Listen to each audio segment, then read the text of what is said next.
গুরুগ্রামের মানসেরে একটি টেক্সটাইল কারখানায় কাজ করতেন ভূদেব মাহাতো। বাড়ি পুরুলিয়ার বুতুদিহি গ্রামে, কিন্তু অনেক দিন ধরেই এই গুরুগ্রামেই রয়েছে। স্ত্রী, 2 সন্তান রয়েছে পুরুলিয়ার গ্রামে। ভূদেব খুবই কষ্টে দিন যাপন করতেন গুরুগ্রামে। আস্তে আস্তে পরিশ্রম করে একটা জায়গা করে ফেলেছে। মাসে 40,000 টাকা বেতন পেতে থাকেন। বেশ কিছু টাকাও জমিয়ে ফেলেন ভূদেব। ঠিক এই সময় অনলাইন গেমের সঙ্গে ভূদেবের পরিচয়। তার অফিসের এক সহকর্মী বুঝিয়ে দিয়েছিলেন কিভাবে অনলাইন গেম খেলতে হয়। আস্তে আস্তে আসক্ত হয়ে পড়েন অনলাইন গেমে।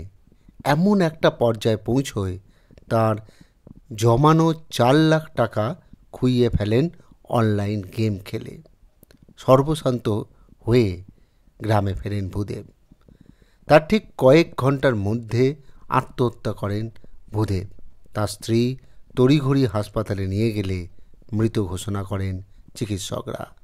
মুহূর্তের মধ্যেই পুরোপুরি অনাথ হয়ে যায় গোটা পরিবার। শুধু ভূদেব নয়, ভারতের প্রতিদিন কত মানুষ শুধু অনলাইন গেম খেলে সর্বশান্ত হচ্ছেন, আত্মহত্যা করছেন, মানসিক অবসাদে ডুবে যাচ্ছেন। লখনৌয়ের ছাত্র অনলাইন গেম খেলে পরীক্ষায় ফেল, অবসাদে আত্মহত্যা। মুম্বাইয়ের শ্বেতা প্রথমে জিতেছিলেন 2 লক্ষ টাকা, তারপরেই লোভে পড়ে আরও খেলতে গিয়ে 9 লক্ষ টাকা খোয়ান। এরপর আত্মহত্যার চেষ্টা করেন তিনি। কর্ণাটকের জবি আন্তনি 80 লক্ষ টাকা ঋণ করে ফেলেন। পরিবারের 3 জনই আত্মহত্যা করেন। এরকম আরও হাজারটা উদাহরণ আপনাদের সামনে তুলে ধরতে পারি, যা শুনলে আপনার শরীরে ঠান্ডা স্রোত বইতে পারে। চলুন কিছু তথ্য আপনাদের সামনে তুলে ধরি। প্রতি বছর 45 কোটি মানুষ অনলাইন রিয়েল গেমে 20,000 কোটি টাকা হারিয়েছেন। এক সমীক্ষা বলছে 87% ভারতীয় মনে করছে এই অনলাইন গেমে সার্বিকভাবে সমাজকে ক্ষতির মুখে ঠেলে দিচ্ছে। 76% মানুষ অবসাদে ভুগছেন শুধুমাত্র অনলাইন গেম খেলে। 70% মানুষ সাইবার হুমকি মুখে পড়েছেন। শুধুমাত্র কর্ণাটকে মাত্র 31 মাসে 32 জন আত্মহত্যা করেছেন। 2025 সালে এখনও পর্যন্ত 50 জনের বেশি আত্মহত্যা করেছেন বলে খবর।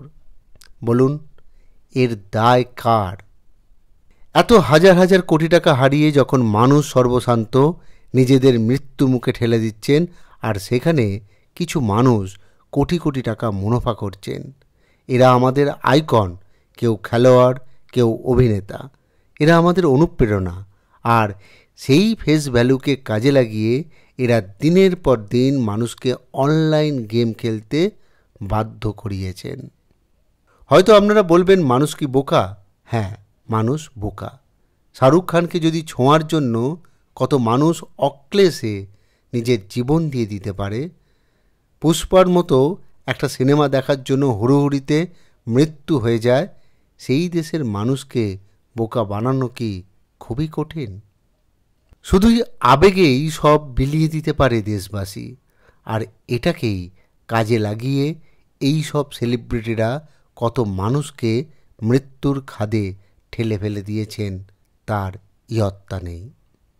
এর দায় কে নেবে? এই সব সেলিব্রিটিরা নেবেন না। মানুষের ভালোবাসাকে নিলামে তুলে দিনের পর দিন এই সব সেলিব্রিটি বিজ্ঞাপন করে গিয়েছে।